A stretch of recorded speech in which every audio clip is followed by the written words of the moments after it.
You're listening to After Midnight. The lines are open. They're alive.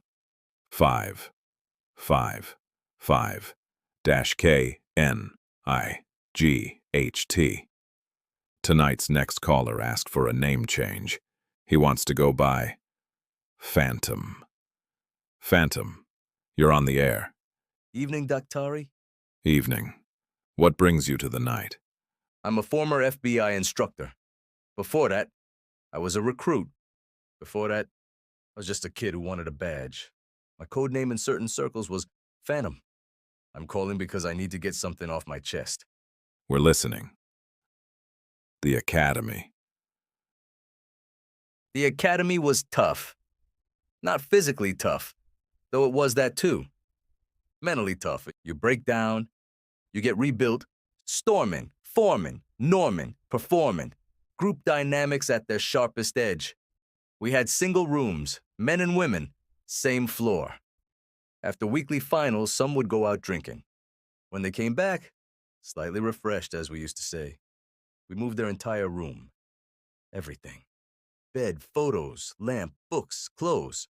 Swap it into the room next door. Imagine walking in, familiar hallway, same key, but your entire world is wrong. Some laughed, some stared in disbelief. Some lay on the bed and questioned reality.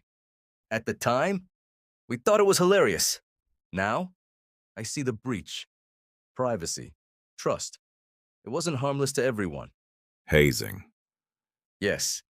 People think hazing is a university thing. Fraternities, locker rooms. It's not. It happens anywhere strong groups form. High-performance teams, military units, law enforcement academies.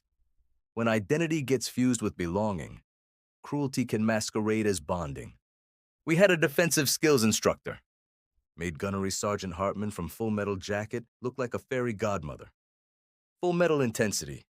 For defensive skills, we wore full sweatpants and sweat tops. For physical training, shorts and single tops. Training grounds were 5 miles away. Bus ride. One day, halfway there, I realized I was in the wrong dress code. Shorts, single top. Dead silence when it hit me.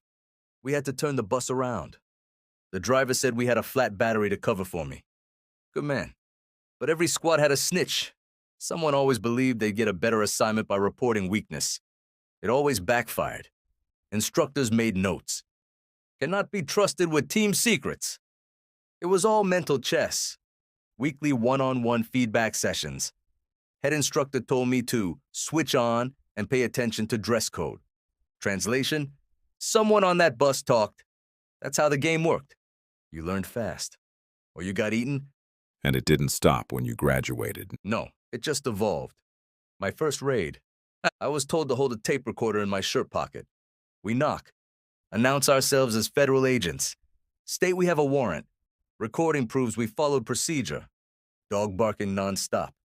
Back at the office, the sergeant hands me the tape. Transcribe every word, every sound. So I type. Dialogue. Door crash. Commands. He hands it back. You forgot the dog. I look at him. The barking. So I add. Woof, woof, woof. He hands it back again. There were 2 more woofs. I retype again, then he asked me to read out the transcript. Woof, woof, woof, woof, woof. Entire squad laughing. Just another way to haze the new guy. They called us Jaffos. What's a Jaffo? Just another effing observer. New agent, lowest rung. You endured it to belong. But here's why I'm calling. Years later, I became an instructor, and I repeated some of it. Room pranks, psychological pressure, making recruits squirm to build resilience. The agency now? Professional, structured, accountable. Culture shifted, for the better. But I can't let go of what I did when I was a recruit, or what I allowed when I had authority. Some of those people I tested, they weren't weak. They were just different, and we made them feel small. Why now? Because I've trained some of the finest agents this country has ever seen, and I'm proud of that. But pride doesn't erase memory. When you're young in elite environments, cruelty feels like currency. Belonging feels earned through humiliation. You convince yourself this is how we harden steel. But sometimes you just been good people. And I don't know how to reconcile that. Phantom. There's a difference between discipline and degradation. Elite organizations walk that razor's edge. Storming and forming stages are brutal by nature. But the mature organization evolves. The immature one glorifies it. You're not calling to defend it. You're calling because you see it clearly now. That matters. There's something else. And this one sits heavier. When I was a recruit, I kept my room spotless. Tight corners, hospital folds, no dust. I treated it like inspection never ended. There was a little Italian lady, head cleaner. She called me Sonny. Took a liking to me. She quietly tipped me off sometimes. Sonny, instructors go inside rooms when you're in class. What do you mean go inside rooms? Snoop, looking for contraband. Porno magazines, what we read after hours. Anything that gave insight into who you were. Psychological mapping. One squad mate, let's call her Jane Doe. She was a lawyer. Sharp. Precise. She made it clear if anyone touched her room without cause, it would be illegal. She said no one would dare. And the head instructor knew I had rapport with the cleaning staff. One afternoon during constitutional law class, he pulled me aside with two others. Said we had a covert op. He pumped us up. Mission language, adrenaline tone. Objective, enter Jane's room. Obtain personal identifiers. Bank details, passport numbers. Report back. You must have felt chosen. We did. 3 recruits. Told we were trusted with something operational. We were 20-something and desperate to belong. I got the master key from the cleaner. We entered the room. Quiet. Efficient. We found passport details. 2 bank account passbook numbers. Last 2 transaction entries. A manicure appointment card with the time written on it. We wrote everything down. Returned to class. Reported to the instructor. He put the details on the board in front of everyone. In today's world, that would be a lawsuit before lunch. Jane Doe claiming mental anguish, invasion of privacy, possibly criminal breach. Yes. At the time, it was framed as a lesson. Operational vulnerability. Never assume privacy. Control your footprint. But it was humiliation. Public. Targeted. Psychological. I must say, you were resourceful, cultivating the cleaner, turning her into an asset for master keys. I learned early in life, relationships are everything. Build trust, show respect, even to the lowest member of the organization. That part of the lesson stayed with me, but I misused it.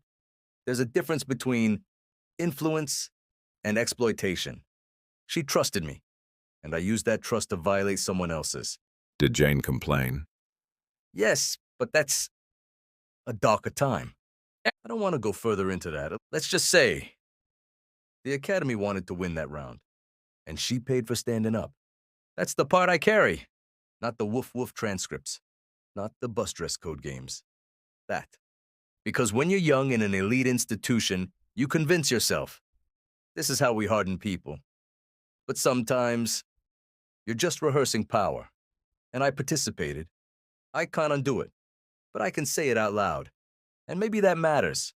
I want recruits listening tonight to know. You can be tough without being cruel. You can build teams without breaking spirits. And if you were hazed, you don't have to pass it forward. To those in academies, military bases, law enforcement units, corporate environments where group dynamics turn sharp. The line between bonding and bullying is thin. If you're wrestling with that tonight, 555-KNIGHT. The lines are open. They're hot. I can't change what I did, but I can say it out loud. And maybe that's the first step. Phantom. Sometimes the bravest thing an agent does is file a report against his own past. Thank you for your service and your honesty. To our night listeners, the rookies, the veterans, the ones who carried more than they speak about, the quiet professionals in unmarked cars, the shift workers, the protectors, This show is for you. You made us #1 again. This week. And we don't take that lightly. Major thanks to our sponsor, Bradley W. Deacon, Amazon author, over 20 books published. Follow him on his Amazon author page. This is Daktari Night. Stay sharp, stay accountable, stay after midnight.